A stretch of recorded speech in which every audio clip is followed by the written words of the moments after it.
For me, it's a domino effect. Kasi physically, mentally, at financially ka magsasacrifice sa situation ngayon. Kasi from the moment you step out the door, nag-iisip ka na mag-iintay ka ba ng crowded na jeep or magta-tricycle ka papasok.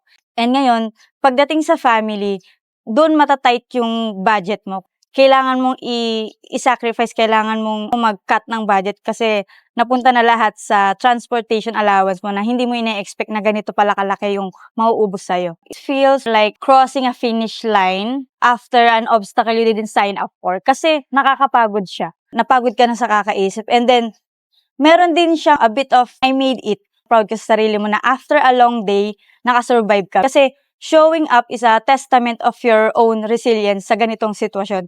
Parang you beat the odds, the traffic, yung pakipag-unahan ka sa jeep, or yung kahit pagod ka na kahit alam mo paulit-ulit yung sitwasyon mo everyday dahil ganito yung sitwasyon, still, pinili mong pumasok.